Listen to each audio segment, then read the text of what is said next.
सहना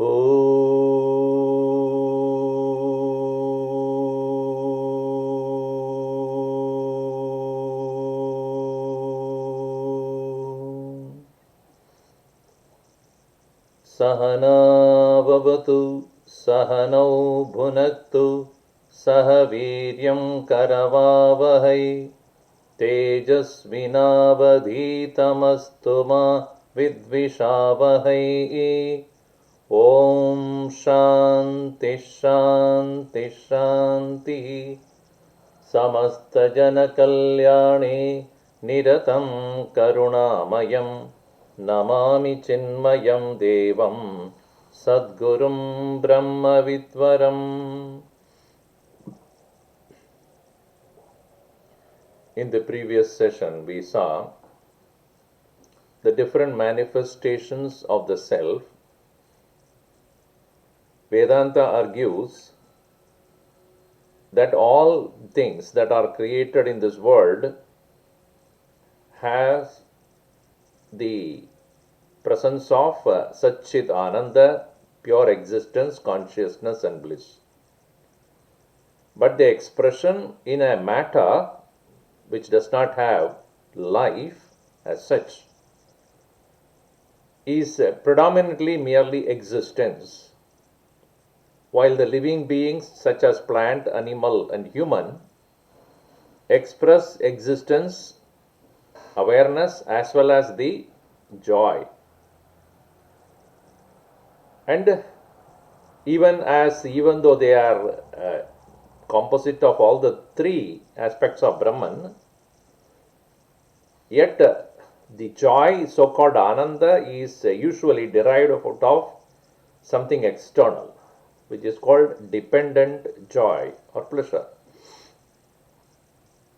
Whereas the liberated person who has realized the higher self and understood the substratum as one's own nature, and everything else is belong to the matter and not to the spirit, experiences the fullness of existence, fullness of awareness and the fullness of bliss, which is independent of everything.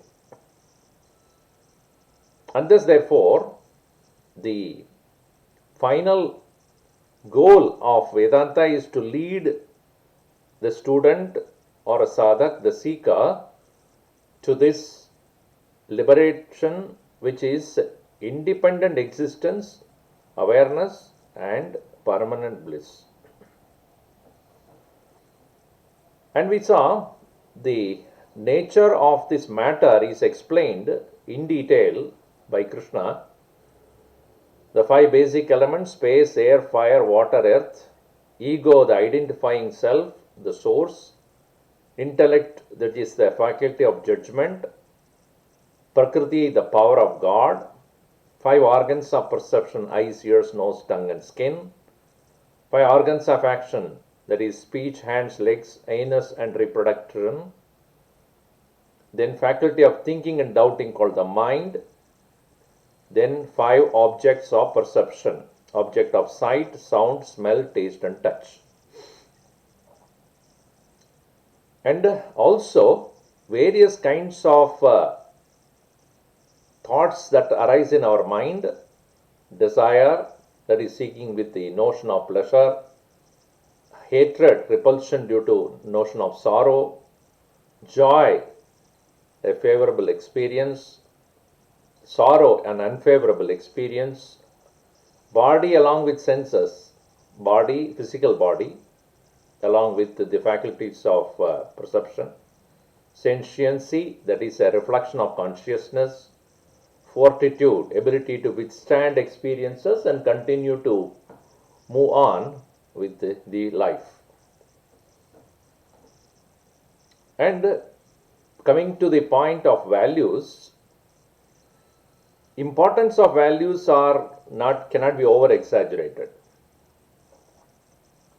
because what is considered as values by us is what we continuously strive for.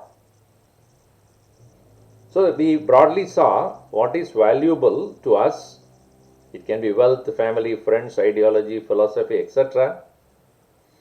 And what is that which is valued by others, by in us, and what we value in others, and what actually we follow in our life. And find out what is common in all these things, and whether whatever we consider as value, does it lead to bondage or freedom? In simple words, freedom is that which, when you follow, the values that follow when you follow, will lead you to yourself. And those which you follow, which will take you away from yourself, is bondage. Like when a person is very angry and upset, he is actually away from himself or herself. Why do I say that? Because when you are angry, you are not comfortable, you are not happy, you are not relaxed. And even people around you run away from you. You also run away from yourself, and people also run away from you. Whereas, look at a value called compassion and love. You are very calm, quiet, peaceful, at one with yourself, composed, and you are not agitated, you are not restless. And when you express love or compassion, people around you also come closer to you. Not even people, even other living beings can come closer to you. So, what we see in essence is, what are those values? When practiced, you are coming closer to yourself, and that is considered as that which will take you closer to the self. That is the reason why Krishna had pointed out 20 values in this chapter. So we saw the first two of them, humility and unpretentiousness. Humility is in Sanskrit known as amanitvam. Amanitvam. What does it mean? See, it is not overestimating oneself, overboasting yourself. And this does not mean that you will be taken for granted by anybody and everybody around you. No, that is not true. And we saw in detail about that in the last class. Second one is adambitvam. It is unpretentiousness. What it is, you express that only.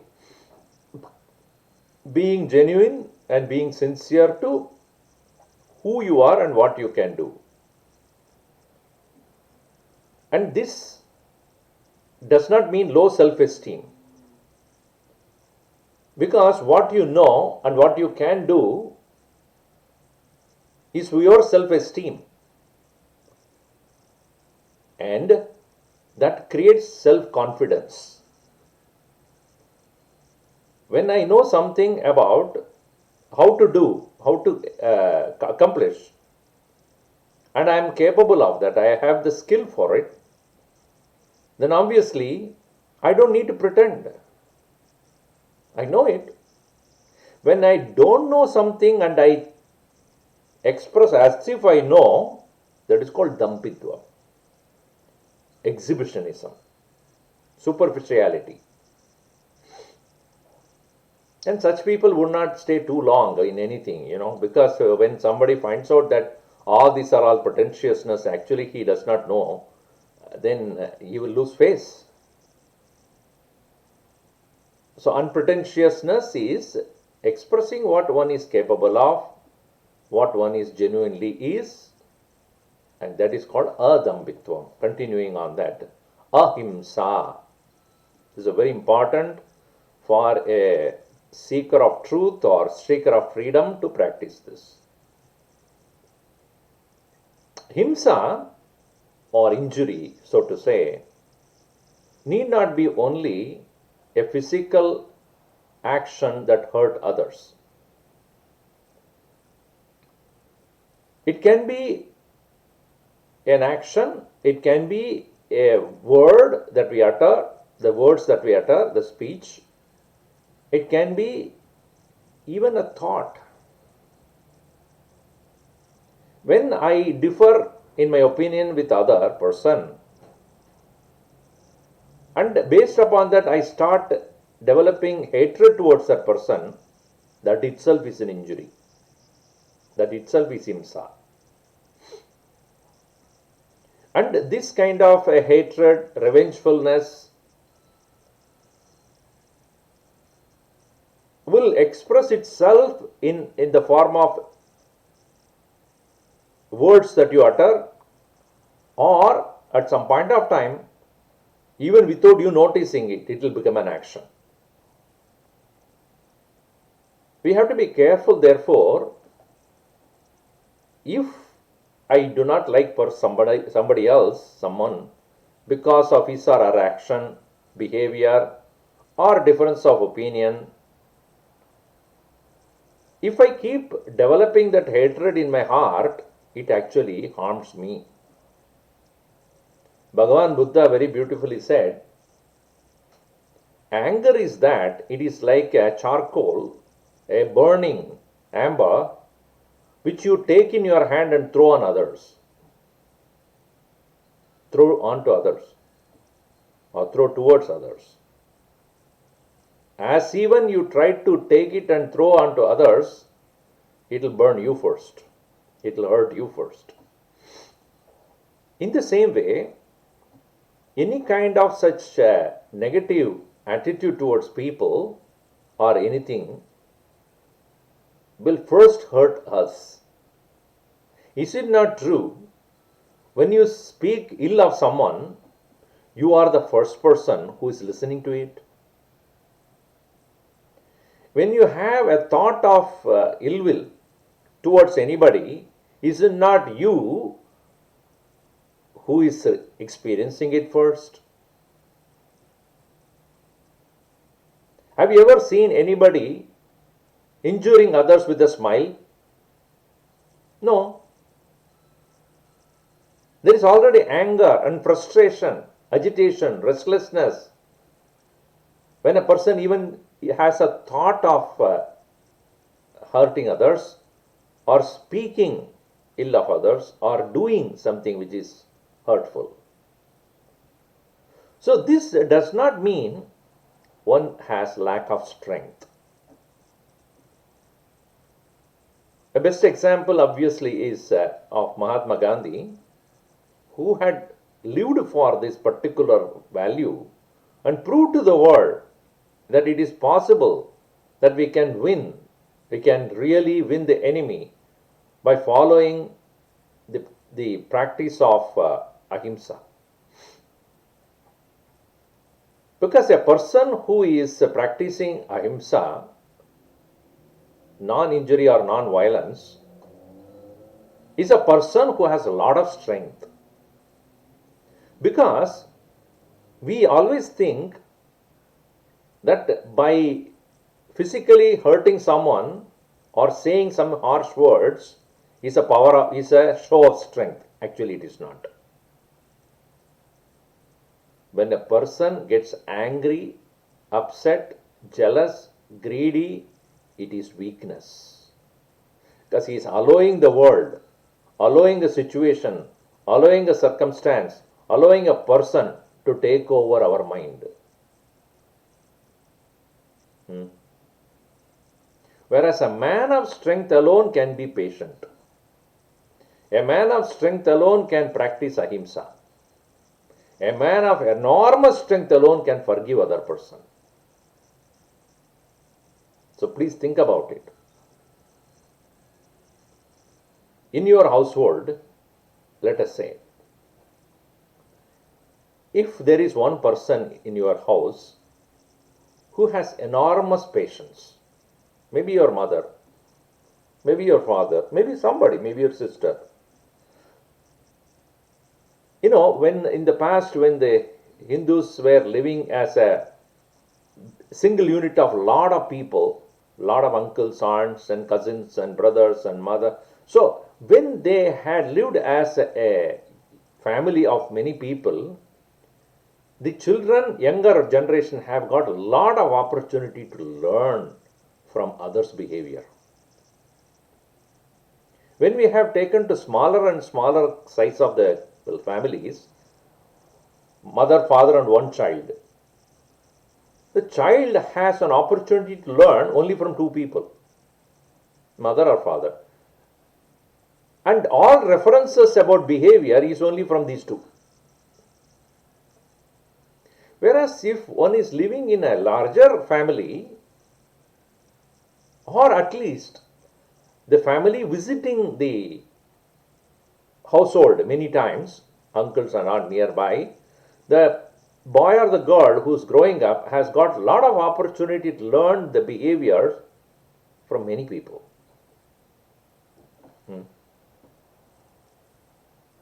For example, if the child is going to Balvihar once a week, it is coming out of the household. I'm not going to talk about the school because school is meant for a different purpose. The learning is from only intellectual learning there. Whereas in an atmosphere of a Balvihar, where there are children of the similar age group, plus the teacher who is not a parent, plus other elders around who are all uncles and aunts, they can observe and learn from them how to behave in public, how to do everything properly, how to be cheerful, how to be happy, how to be devoted, how to live, how to work together, how to engage in any action for a common purpose. So these are the things which indirectly the child learns. Anyway, coming back to our point, if in your household, if there is a person who is patient, then you will invariably find when you have a fight between two people, if there is a fight, they go to that person. You tell me who is right, she or me. Why? Because a person who has a calm demeanor, person of patience, will be able to judge the situation much better than a person who is angry, upset, and partial.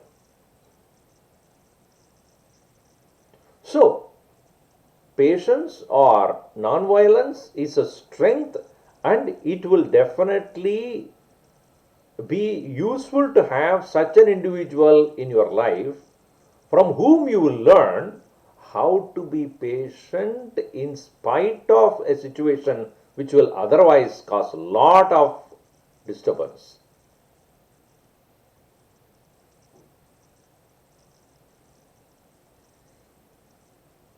It is said that Sri Rama, when he was told that he is going to be the prince of the country, selected by Dasharatha himself and also all the councilmen, he smiled, came back, and within no time he was again called to the Kaikeyi's abode, where Dasharatha was lying down speechless, and Kaikeyi narrated saying that your father wants Bharata to be the prince and not you. His demeanor did not change. He said, if that is what my father wants, let it be so. Interestingly, what we find is that even though he is the eligible person to be the prince, first son, yet he always patiently obeyed his father's command. Therefore, if you have to be patient, if you have to practice this value of ahimsa, there is always necessary for you to hold on to something greater. Just like Rama held on to Dasharatha's words as the most important than anything else. For us to practice ahimsa, we must have some higher altar to dedicate ourselves. Without that, our natural or habitual tendency to react will take place. We must have an ideal to look up to so that we can withstand the situations that can potentially bring negativity from us. Therefore, derive the strength from something higher than you.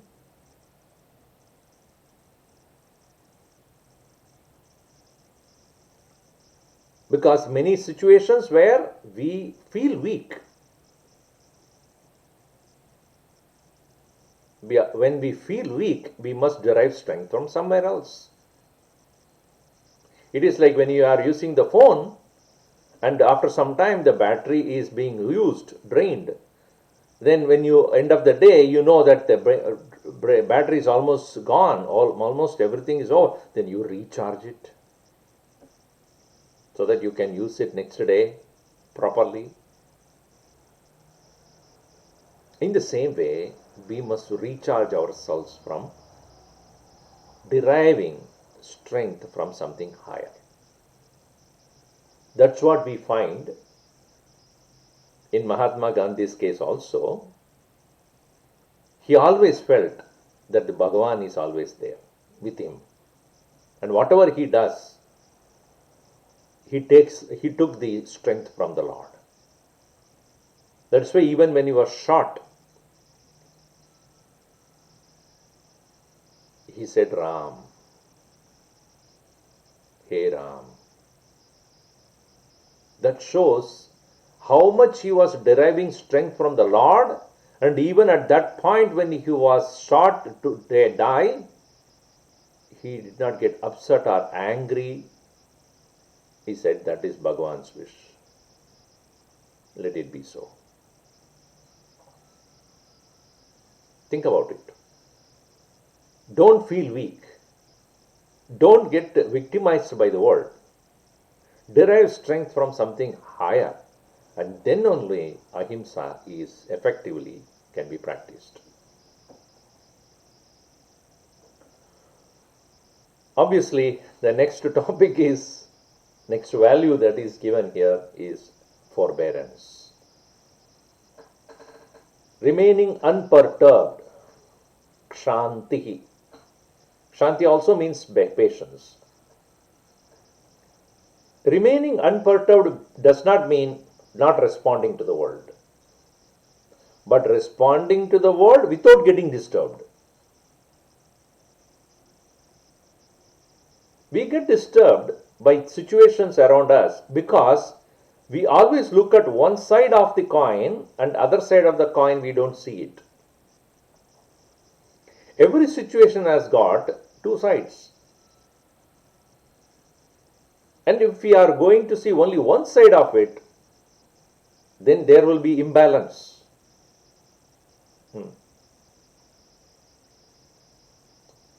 Let me give you an example. It is very cold outside, let us say. When it is very cold outside, because it is winter. As much as you felt very hot and sweating all the time, when it was summer months, August, September, October, and now when it comes to November and December and January, it's going to be cold. Now, is it not that when we live, we know that we will experience heat as well as cold, summer as well as winter. So when the winter has set in, obviously it is cold. What do? You wear heavy clothes and keep yourself warm. So your warmth that you are keeping your body with proper clothing is not to fight against winter, but acceptance the winter. You are not complaining. You are not lamenting. You are not unhappy because it is winter. Knowing that winter is to be borne, I have to bear, I protect myself with the proper clothing. In the same way, when it is very hot outside, I wear a cotton cloth which can breathe well, not a heavy clothing because I will sweat otherwise. So, in both the cases, you adjust yourself to whatever is unavoidable. In the same way, situations in life, when you realize that they are unavoidable, you start becoming more and more aware how to keep your mind in those situations and not to get disturbed. Accept it. A behavior of a person you try to change, it doesn't happen. Just accept it. That is how that is. That is how that person is. Why should I be disturbed by that person? Calmly, quietly look at that person and then pray to the Lord saying that, hey Bhagavan, make sure that this person does not go in the wrong ways or dig his own grave or his own grave because of the behavior or the kind of attitude this person has. May the Lord protect this person. I will try to do my best. Accept that situation, accept the person as it is or he is or she is, and calmly proceed on with your life. So, it is not non-responsive, it is actually responsible behavior. And it is invariably true that when you are a person of such forbearance, a person who is trying to be to disturb you, etc., will eventually will give up. And there is a story also which you might have heard that a person was walking on a beach, and he saw a elderly person picking up some what do you call that, crab which was lying on the beach. He was picking up each one of them which were lying then on the sand and throwing into the water. And while throwing into the water, the crab was biting him.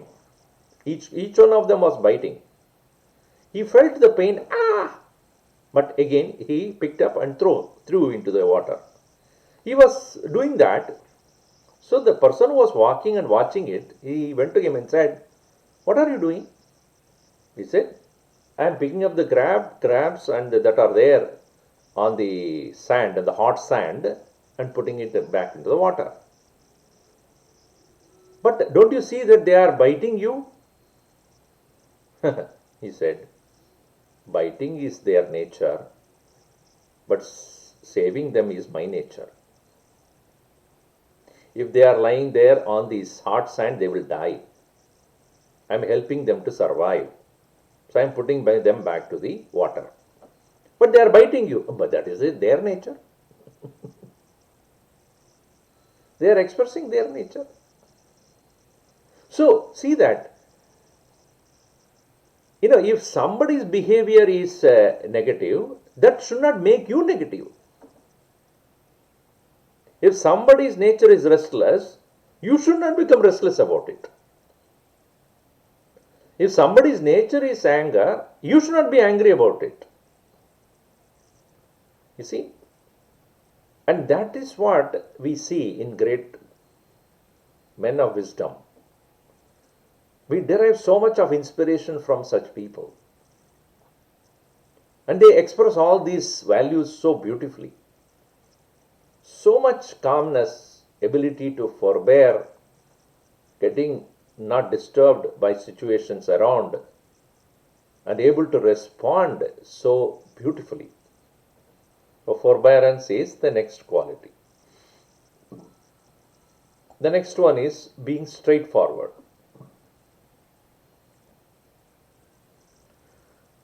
this is what is being straightforward. Arjavam it is called in Sanskrit. Arjavam means straight. Rujatvat. Like an arrow. Arrow is always straight. Because without it being straight, you cannot ever use it for, aiming and shooting. Now, straightforward is a value. Many people think that if I am very straightforward, Swamiji. Many times, by being straightforward, you are using words or your actions, etc., that will invariably hurt other person. So being straightforward does not mean harsh or impolite. Now let me give an example. A small child is there in your home, and when somebody visiting the household, the child will look at, hey, what is your name? And that person says so and so. Let us say that he has come to stay for a day or two, visiting from some other city. And then once you tell the name, the child then asks, how long you are going to stay here? Definitely, if that is a child, you may probably say the child is innocent, doesn't matter. But if he's a teenager or an adult, if he has to ask that question directly to you, as soon as you walk into that house, you say, come on, Hari Om, or hello, how long you are going to stay here? You feel so odd about it, isn't it? Now you feel odd about it? Okay. You walk into a hotel to stay and you go to the reception. And what do they say? What do they ask? How long are you going to stay? Is it wrong? It is not wrong. That's a business. They want to know. Accordingly, they will charge you.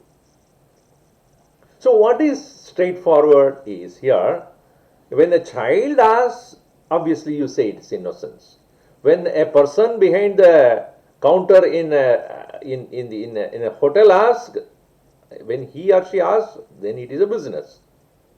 But when it comes to a person whom you know at home, and then he asks that question, then it is become harsh. Anyway, straightforwardness means being honest about what you feel. When you have an honest opinion about something, you don't need to hide it. You don't need to deny it. You don't need to say something else. The question is how you are presenting it. That's what is important. Being straightforward without being properly presenting that idea or opinion can be harsh. It is a presentation that is harsh and not what you say. If in a group of a discussion taking place, a group of people, and each one has got their own opinion about things, you hear all of them and you also put forth your idea. And let us say if there are 5 people and 4 people are agreeing to something, and you are looking at it differently and then say, no, my opinion is this. It is being honest. It is not to hurt another person or trying to overrule others. But when you say or when you express that your opinion, it should be such a way that this is my opinion. It can be subject to discussion, it can be subject to argumentation, but that is my way of looking at things. If this way you put it, obviously there is a better acceptance than saying, I don't accept with any one of you. Whatever I say is what is right thing right. Then, even though you are maybe right, but still it will be impolite. For example, in Bhagavad Gita, many places you will find Arjun asking questions.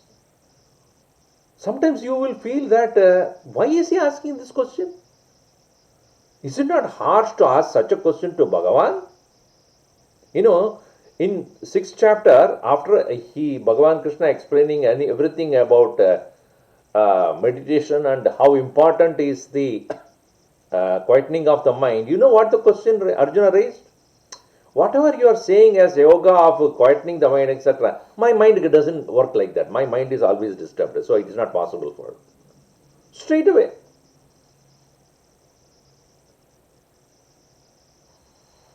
In another place, in 10th chapter, he said, oh, I heard about your glory, etc. You have explained it very well, but can you demonstrate that to me?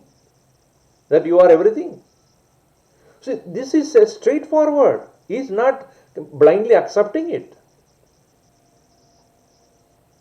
Our Gurudev was a very straightforward person. When he was taught by Swami Shivananda or by Swami Tapovanam, first of all, he would look like a very skeptic person, an atheist or agnostic. But then later on, they understood this person is being trained as a journalist, so he has to ask questions, and he is asking questions. Nothing wrong. And because he has been asking questions, he had asked questions, he was able to get the knowledge correctly, clearly, with a lot of clarification, and thus with that clarity, he was able to explain to the masses through his writing and speech. Because it is come from his own conviction, and the conviction came to him because his questions were answered. All Upanishadic literature, you will find the student asking questions. Nothing wrong in asking questions, if it is for clarification. But if you are asking questions to put down somebody, then it is harsh, then it is impolite. Next value is, see, immediately following that is, you have to serve the teacher. Being honest, asking questions, it will be accepted by the teacher that you are an ardent student, but you must be eligible to listen to or learn from the teacher. And the teacher expects you to accept your ignorance before he would impart knowledge. And therefore, the straightforward questions the student asks are an expression of what I don't know, please tell me. Rather than, this is my opinion, whatever is yours, I may or may not consider that. It's not that way. So the expression of the student that I want to learn is by serving the teacher, following the discipline, being obedient, obeying the rules, obeying the instructions by the teacher. This does not mean the student is dependent, he is slave, he is a servant. No, not at all. Look at Hanumanji. He was a minister for Sugriva. And Sugriva was not a strong person at that point. He was running away from Vali. Vali was a very strong person and he was chasing him. Only place he could hide was a particular mountain called Rishyamukh Parvat. And he was always afraid that somebody will come and attack on behalf of Vali. Because Vali cannot come to that point because of a curse. When Rama and Lakshman, they reached the forest of Pampa near the Rishyamukh mountain.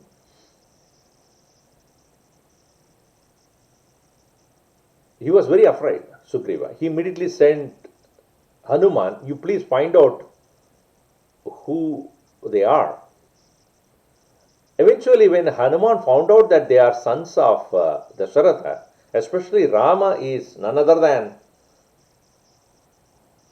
Uttama Purusha, Purushottamaha, the very incarnation of Dharma, fearless, strong, princely, divine, honest, straightforward, obedient. The moment he learned that this is that Rama, at once he became his servant.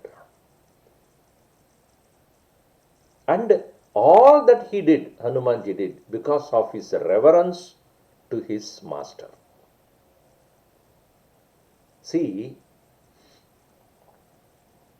Rama had the obedience towards Dasharatha. Dasharatha was completely obedient to his words. He gave a promise and he obediently followed that promise. And Rama obediently followed father's promise. The greatness of Rama is that.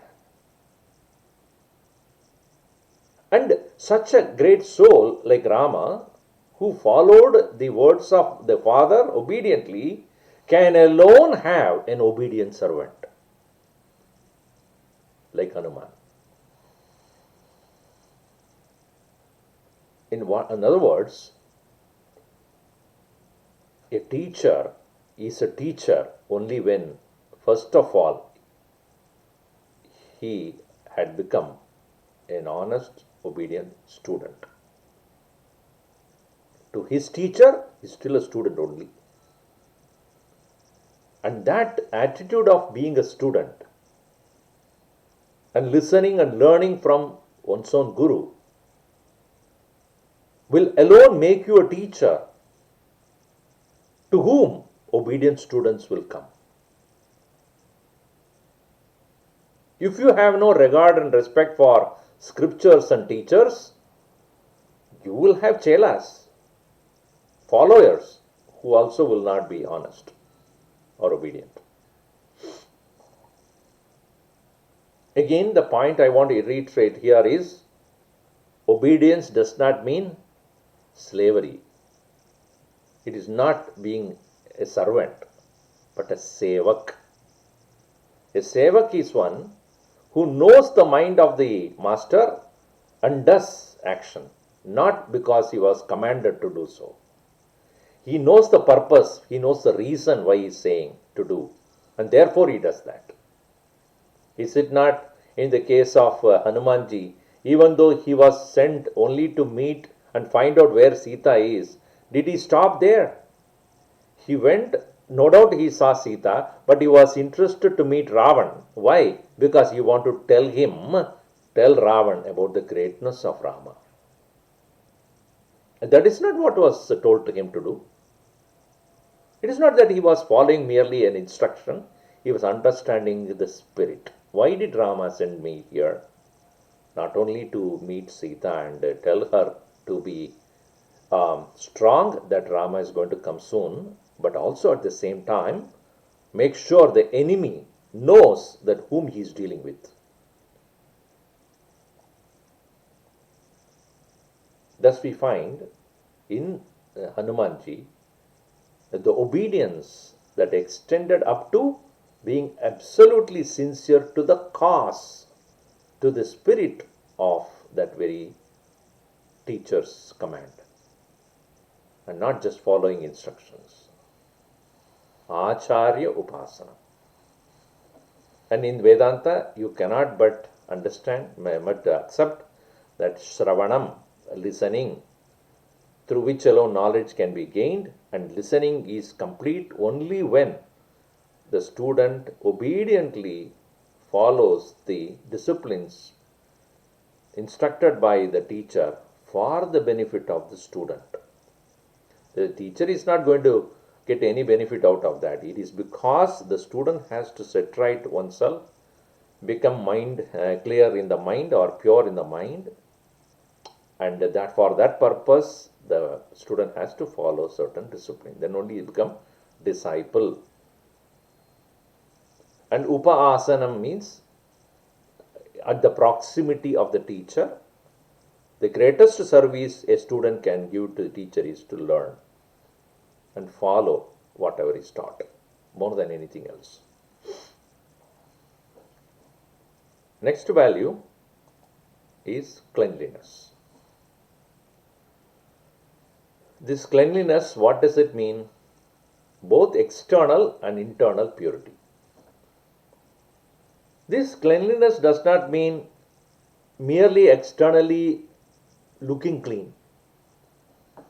It is like, you have a dirty cloth wearing and on the top of it you put a nice shawl. And the nice shawl make you feel good, make others feel good about you. But underneath there is all dirt clothes. So that is external impurity actually. It is not for good impression to create.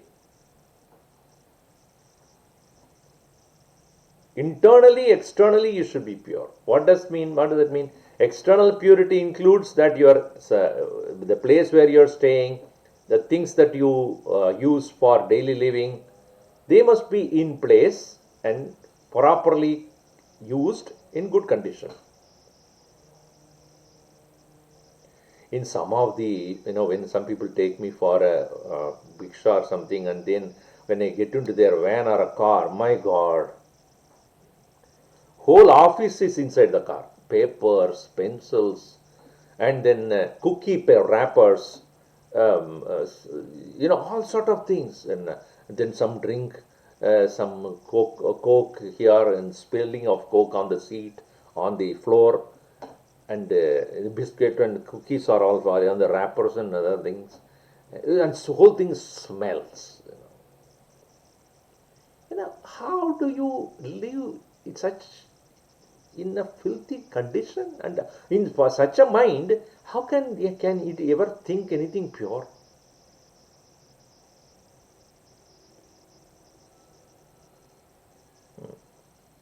And so external purity is very important for your own hygiene as well as for others to come closer to you. At least for others' sake, please be clean. Internal purity is in the form of being simple. I would say that is internal purity. Being just simple. Don't have hidden agendas with people.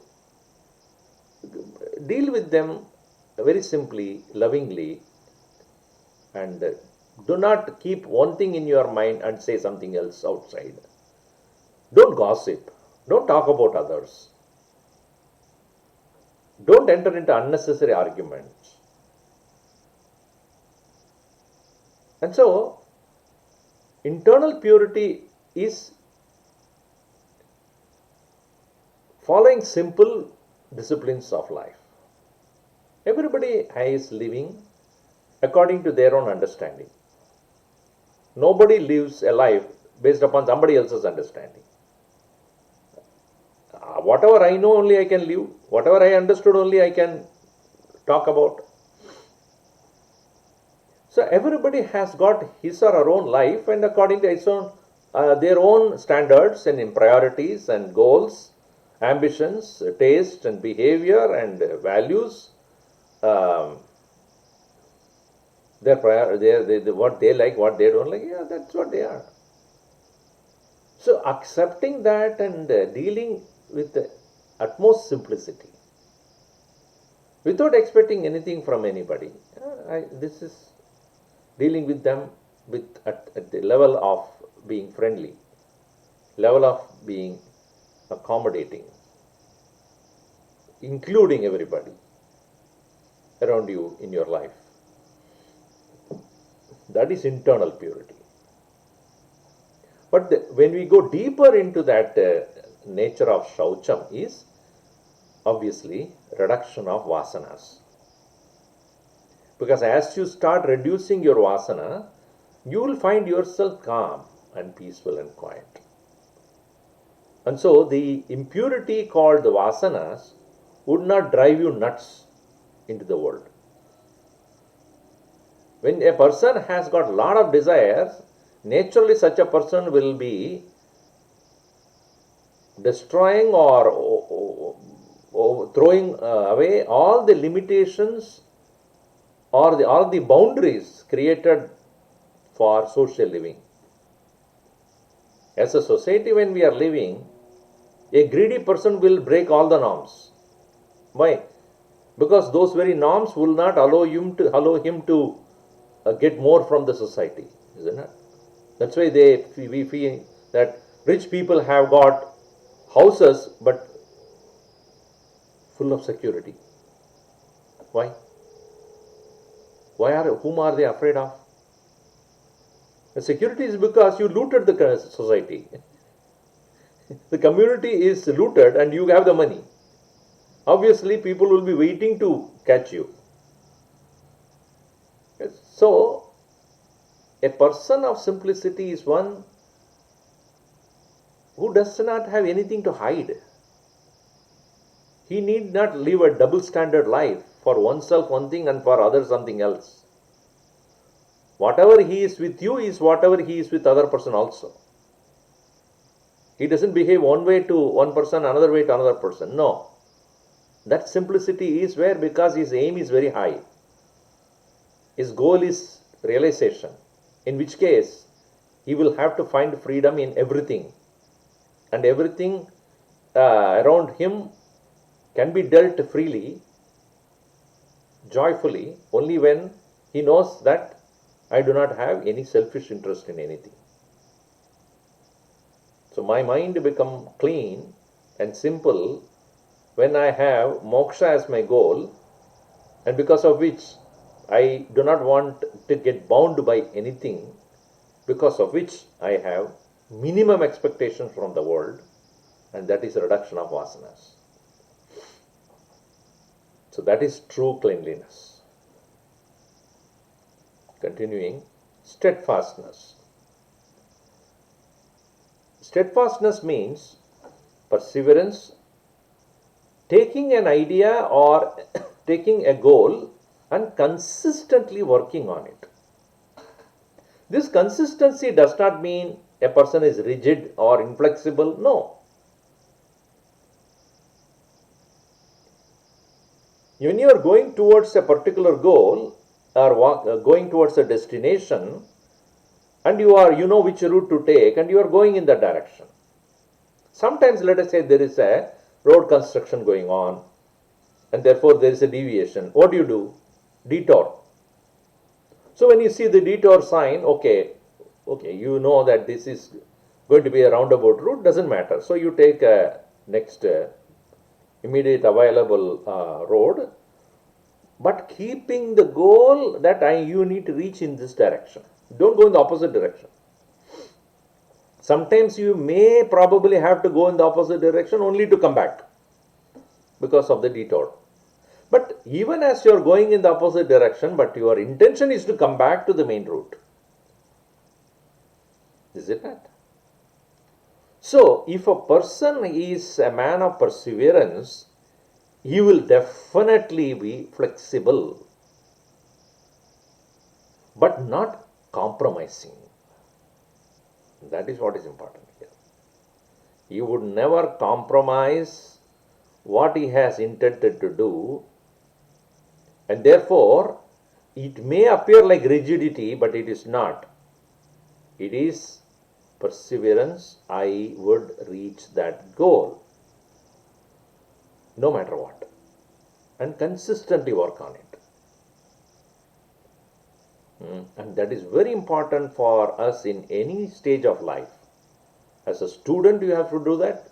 As a family person, you have to do it for the welfare of the people who are depending on you.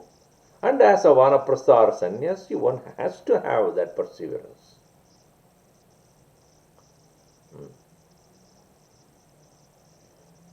And what do we mean by rigidity and flexibility? That is against that forbearance, unable to bear, getting irritated, getting annoyed. That is because of you are rigid, and then anything else that comes on your way, you become angry and upset. But a person of perseverance, as even the hindrances come, you look for the way out, how to get out of this immediate impediment or the obstacle that has come on my way, how to overcome that and move on. Like our Gurudev used to say, it is like this Ganga which is flowing from the mountains from the Himalayas. When it's going to reach the Bay of Bengal, there are many, many, many obstacles that are on the way. Sometimes small stones, sometimes huge boulders, sometimes maybe a huge mountain itself.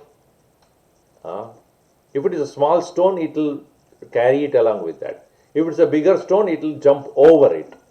If it is a large, huge rock or a mountain, it will go around it, but it will reach its destination. In the same way, in our life, when we have clearly understood what I need to reach, nothing should stop you. You keep going, Charai Vedi, keep going. As even in the meditation, sometime when you sit down, the mind will go here and there. Watch it, understand this is the nature of my mind. It is my own mind, nobody need to be blamed, but I'll come back to my focus. As and when the mind goes away, bring it back to the focus. That is called perseverance. We have few more to see in this itself, but we will see that in the next session. Okay. Om Sarve Bhavantu Sukhinah, Sarve Santu Niramayaha, Sarve Bhadrani Pashyantu, Ma Kaschid Dukkhabhat Bhavet. Om Shanti Shanti Shanti. Hari Om Sri Gurubhyo Namaha. Hari Om.